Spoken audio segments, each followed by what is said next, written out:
জনপ্রতিনিধি বা পুলিশ প্রশাসন নয়, এলাকাবাসীর সিদ্ধান্তই চূড়ান্ত সিদ্ধান্ত। চরম অমানবিক পরিস্থিতি থেকে ৯০ বছরের বৃদ্ধার নিয়মিত যত্ন নিতে পৈতৃক ভাগ নেওয়া ৩ ছেলেকে বাধ্য করলেন স্থানীয়রা। এক রিপোর্ট।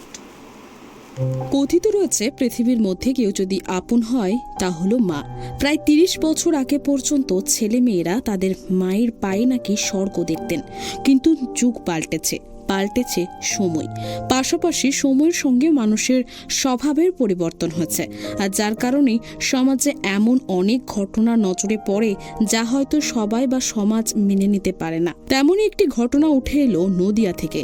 নদিয়ার শান্তিপুর হরিপুর পঞ্চায়েতের চাঁদকুড়ি গ্রামে বসুদেব পাল মারা যান প্রায় ১৫ বছর আগে।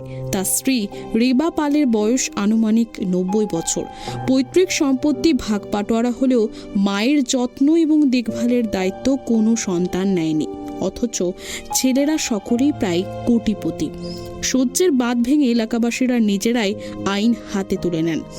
মায়ের নামে সরকারি ঘরে এক ছেলের শাশুড়িকে বার করে বৃদ্ধাকে তুলে দিলেন সেই ঘরে।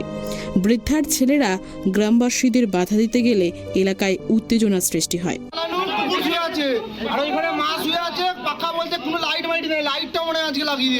আর এদের যে মায়ের তো এই পরিস্থিতি হওয়ার কথা না, মায়ের তো সম্পত্তি ছিল যথেষ্ট, তাহলে সেই সম্পত্তি কি হলো? সম্পত্তি 3 ছেলে ভাগবাট্টা করে এখন ভোগ করছে। কত টাকার সম্পত্তি হবে? অনেক টাকা, প্রায় 1 কোটি টাকার উপরে। আর সরকারি যে ঘর পেয়েছে সেটা কার নামে পেয়েছে? মায়ের নামে। মায়ের নামে ঘর, কিন্তু দোকান করে এখন চালাচ্ছে। সেটা কি এক ভাই চালাচ্ছে? এক ভাই চালাচ্ছে। আর এক ভাই? আর এক ভাই ওইদিকে আছে, দুই ভাই দুই দিকে আছে। আর স্কুল মাস্টার কোন ভাই? বড় ভাই। তো সেক্ষেত্রে কেউই কোনো ব্যবস্থা নিচ্ছে না। আজকে তোমরা কি চাইছো? আমরা চাইছি একটা সমস্যার সমাধান হোক। তা আজকে মানছে ওনারা? মানলে তোমাদের কথা? ওনারাই মানছে, এখন বলছে করবে আজকের থেকে। যদি এরপরে ধরো আজকে থেকে বা কালকে যদি দেখো আবারও এই অবস্থা, কি করবে তোমরা? তখন আমরা থানায় স্টেপ দেবো, তখন আইনের হাতে দিয়ে দেবো। এখানকার মেম্বারকে জানিয়েছো? স্থানীয় পাড়ার মেম্বার আছে? হ্যাঁ, মেম্বারকে জানিয়েছি। কি বলবেন এরকম? কি বলবো, আমাদের শাশুড়ি 7 মাস বিছানায় পড়েছিল, আমরা শাশুড়ির 7 মাস সেবা করেছি ও গুমুত অবস্থায়, কিন্তু এদের শাশুড়ির সেবা যত্ন হয় না। 3টে ছেলে আছে, তাও 3টে বউ যদি একবেলা করে পরিষ্কার পরিচ্ছন্ন হয়ে থাকে, এই নোংরা অবস্থায় রাখা সবাই আপিত্ত। কি নাম এই ছেলেদের নাম? কি চাকরি করে যে তার নাম কি? অনুপ পাল আর অন্যান্য? সঞ্জয় পাল আর ছোট পাল। এই 2 ছেলে কি করে? এরা এমনি টোটো চালায়, একজন দোকান আছে একটা।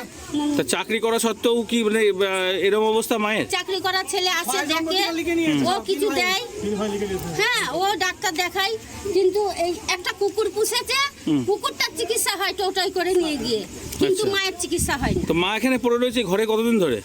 অনেকদিন ধরে খোঁজ খবর নেয় মায়ের? খাবার দাওয়া, ওষুধ?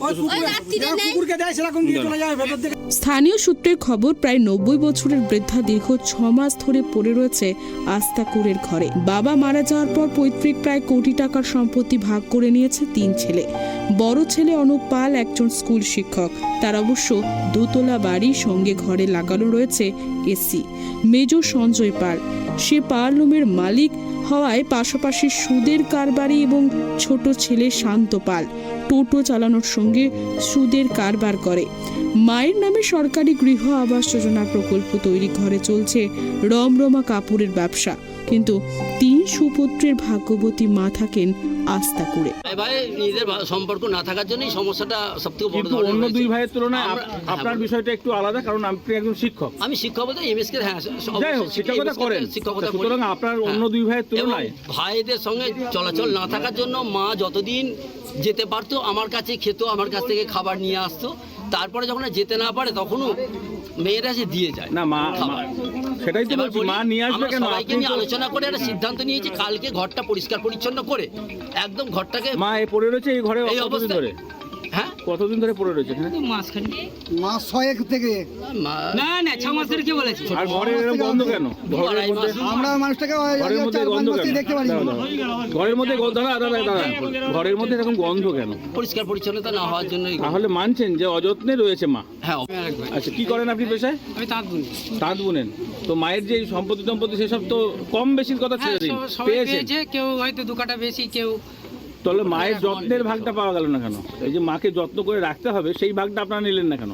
হ্যাঁ, যত্ন করে মাকে রাখতে হবে সেই ভাগটা মা নিলেন না ভাইয়ের কেন? কাছে মানে ভাইয়ের বাড়িতেই ছিল এখানে, হুম, যে এখানেই থাকতো। সে থাকতো, কিন্তু মাটা তো আপনার। মা আমার ওই গর্ভ থেকে তো জন্মগ্রহণ করে আজকে এত কিছু করছেন। অবশ্যই। তারপর দাদা চাকরি করছে, ভাই টোটো চালাচ্ছে, আপনি তাঁতের কাজ করতে যাই করুন।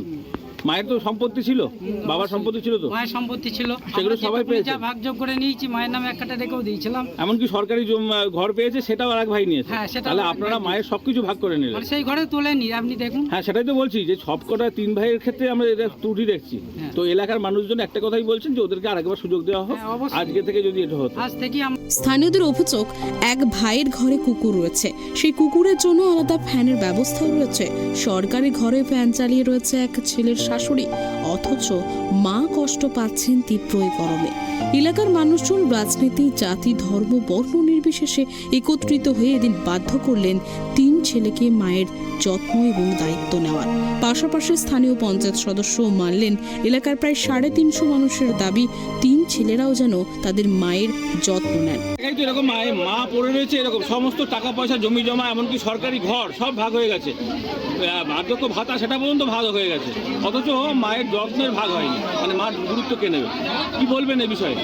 এ বিষয়ে আমায় কি বলবো, বলার তো ধরো ছেলেদের ওদের অবশ্যই দেখার দরকার। এ বিষয়ে দেখছে না। মানে প্রথমে বলুন, বিষয়টি নিন্দনীয় কি আপনার চোখে মনে হচ্ছে? খারাপ লাগছে তো? হ্যাঁ, বিষয়টা খারাপ। হ্যাঁ, বিষয়টা খারাপ লাগছে। বরঞ্চ পরে যারা ছেলেরা রয়েছে ওখানে পরে দেখবে। তা আপনি এর আগে কখনো এরকম যখন হয়েছে তাদেরকে বলেছেন হ্যাঁ রে মাকে এরকম করতে নেই বা কিছু বলেছেন? না, আমি এই সম্বন্ধে কিছু জানিনি আগে। কোনোদিন শোনেননি? না, তাহলে আজকে হঠাৎ করে পাড়ার সব লোক এক হয়ে গেল কি করে? বা ছেলেপিলের মধ্যে শুনেছি কিংবা নিজেও দেখেছি জিনিসটা। তো আপনিও তো আজকে তো বলবেন তাকে যে তার মায়ের যত্ন নেওয়ার জন্য। অবশ্যই তাকে বলবো যেন পরবর্তী সময়ে এই যে কথা দিয়েছে 3 ভাই যে আজ থেকেই ওরা মাকে যত্ন নেবে, হ্যাঁ। সেটা যদি কথা না রাখে তখন কি করবেন? তখন তারপরে তবে এমন ঘটনায় অভিযুক্ত সুপুত্রদের বুদ্ধি ফিরবে কিনা তা সময় বলবে। কিন্তু যদি না ফেরে তবে আবারও গ্রামবাসীদের রোষের মুখে পড়তে হবে 3 ছেলেকে, তা বলাই বাহুল্য। নদিয়া থেকে মলয়দের রিপোর্ট, প্রাইড টিভি বাংলা।